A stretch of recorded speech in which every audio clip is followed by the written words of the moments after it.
Property valuers predict significant price hikes as Aussies give up on the dream of buying their first home. In today's video, we're going to look at the property market news and where the market is going at the moment and how difficult it is for the everyday Australian to buy their first home or an investment property. My name is Luke and I talk about all things property, investing and renovations. If you could drop a like on this video, it would really help me because it pushes out my videos based on the YouTube algorithm. And if you could also subscribe to the channel, that'd be great. All right, let's take a look at this article. Young Australians are increasingly giving up on the dream of home ownership as soaring house prices and stagnant wage increases scuttle the once conservative dream of owning a quarter-acre block. I don't know if it's a conservative dream to be owning a quarter-acre block. We currently live on a city block and we're nowhere near a quarter-acre. I think you have to move way out into the suburbs these days. And I don't actually know if that is really everyone's dream. It might be your dream to own a quarter-acre block, but we're pretty happy with a smaller block. Less maintenance, less upkeep, and just living closer to the city suits us a lot better. I'll read on. New research from the Australian Property Institute and the Search People has found that professional property valuers believe Australia's house prices will continue to spike, despite already deep affordability concerns. Now we can see this, that house prices have risen so significantly compared to wages, which haven't grown over the last few decades, that it's getting more and more difficult for young people to get into the property market. And the government's doing everything they can to bring stimulus into the property market, but that is also keeping prices high. So a survey showed from 500 property valuers who spend every day assessing the market that more than half of the Aussies believe that they are over borrowing to get into the market. So what's happening is everyday Australians are taking on more and more debt to make these prices and to make these property purchases. And the banking system is allowing that. Credit works exactly like that. We have times where credit is easy to get and prices are going to rise during those periods of time where everyone can access money and therefore there's more competition in the property market. But there is also going to come a time in the next few years where there is a credit crunch and the banks reduce the ability people are allowed to lend, in particular investors. And that's where we see a restriction in credit and prices will therefore become stagnant or may even decrease. A combination of record low interest rates and buyer uncertainty of investing in other alternatives is fueling the high demand into property. This, with the low supply of stock on the market and fear of missing out, everyone's heard that term, FOMO. This in combination with the low supply of stock and fear of missing out is really what's causing the property market to be booming at the moment. Emily and I have seen this on the ground. If you haven't already, check out our most recent auction videos where we go to local auctions in the Brisbane area. We've noticed that there's been significant demand at those auctions and there's been a lot of competition in the bidding. And the prices have gone through the roof, from where we actually expected the auction to be to where the results ended up. So check those videos in the description down below. Now, despite all this and the record prices that we have at the moment, 63% of property valuers believe that the market will continue to grow.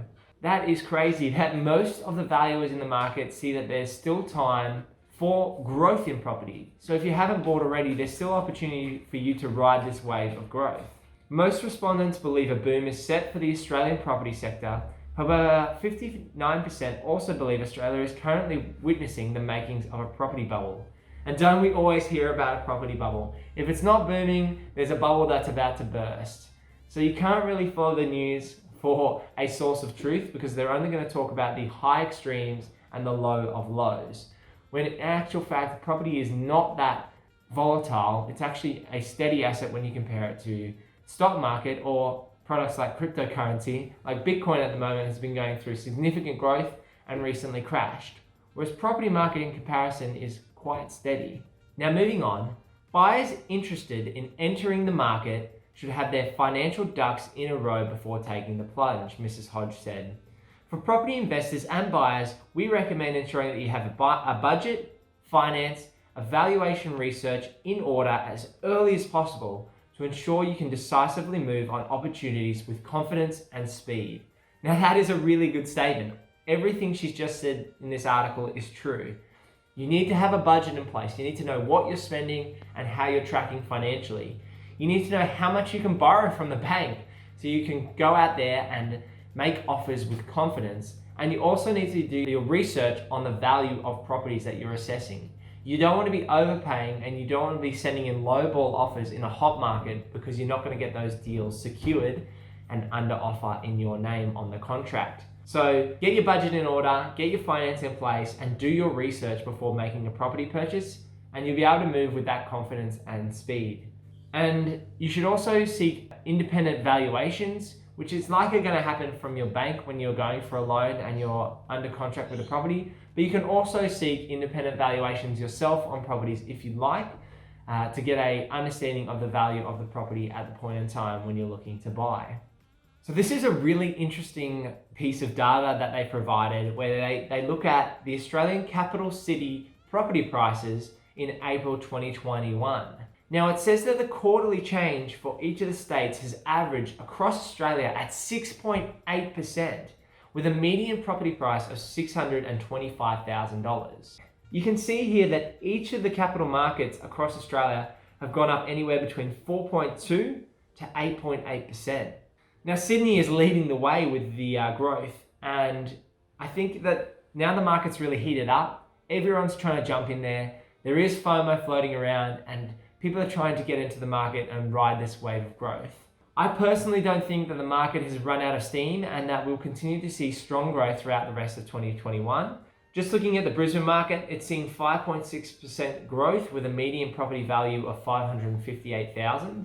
And Melbourne has also seen some strong growth with a median value of $744,000. Now it's crazy looking at Sydney that they're almost about to reach a median value of $1 million.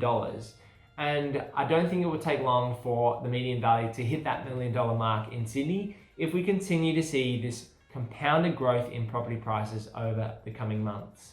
Now, to address the clickbait head title in this article, I don't think Aussies are really giving up on home ownership. I just think people need to set their expectations and be reasonable in what they can afford and what suits their personal situation. That might mean you can't buy a quarter acre block unless you're 30 or 40 kilometers from the CBD. But if you're wanting a CBD location, there might be compromises that you have to make. There might be a smaller land component that you have to go for, or you might need to buy a renovator so you can get into the location that you're looking for.